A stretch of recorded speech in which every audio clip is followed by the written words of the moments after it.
Thank you. Thank you. Thank you. You see, we got the black jokes going on tonight, right? The blacks and stuff. Stereotypical jokes about black people. That's cool. I wish I grew up in a stereotypical home. And I don't mean to look at the black people when I say that. I wish I would have grew up without my father, you know what I'm saying? I'm saying sometimes he can get on my nerves a little bit, you know what I mean? I wanted to be like a rapper, like Tupac. I'm like Theo Huxtable now and stuff like that. I wanted to carry a gun and stuff. You know? He always wanted to talk about feelings. Be like, I feel like this. Look, come on, man. We are men. As men, we don't talk about feelings. We talk about what we don't like. Talk about what we hate, not about what we feel. Like, come on. Then he knows I'm in a stand-up, so he always got these comedy shows recorded, these Chris Tuckers, these Chris Rock. I just seen like every Chris Rock movie. I'm like, well, Chris, would you please make another movie? Something? I done seen all of it. So come on, let's watch it. I'm like, come on, man. Damn. My other brother got a crazy family, so I guess that's why he's really with me, because my other brother, he's out there doing Occupy LA. You know, that's pretty nice. Now that it's over, you know, he's been doing Occupy LA. He didn't give up his car, his house, his money. He wanted me to do it. I'm like, I can't even give up my phone. I gotta occupy the phone, man. I'm 18, I gotta occupy them all. I gotta occupy these girls right here. You know? Now that over, he's back to the house, you know. He don't want to move in because he says the bank owns the house, you know, because we the 1%.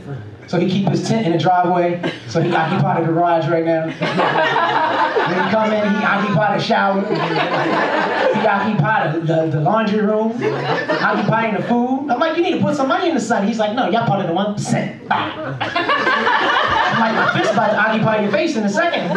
You don't start giving up some money. Makes me mad, man. My mom, she's another crazy one.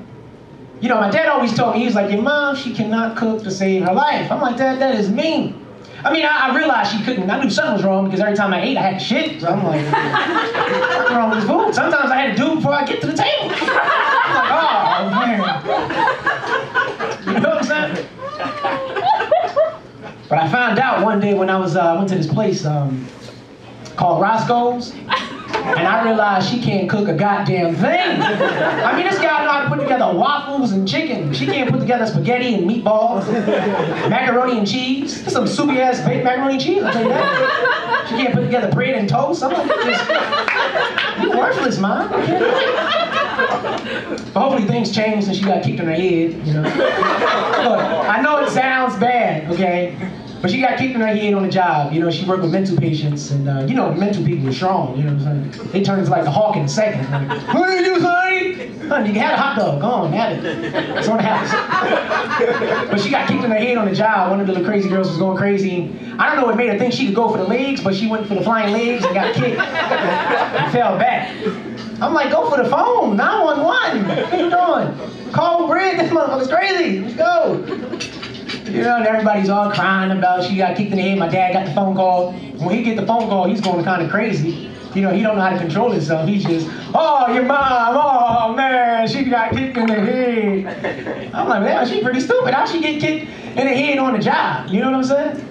My sister, she getting all mad. She like, we gonna find this girl, we gonna go beat her up. I'm like, now listen, how crazy are you to go to the mental house and fight another crazy person? You just, my family's just all messed up.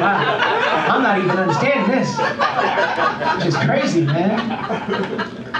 It's crazy. I got another brother, he's out in Philadelphia, Pennsylvania, robbing old people and homeless people for bikes. He robbed the homeless guy for a bike, ain't that crazy? How you gonna rob a homeless guy with a bike?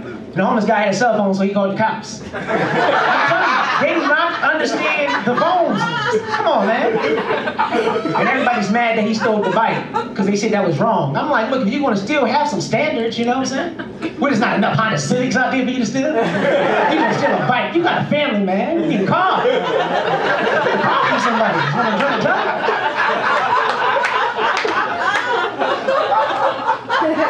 Then he got a friend that gave him a gun.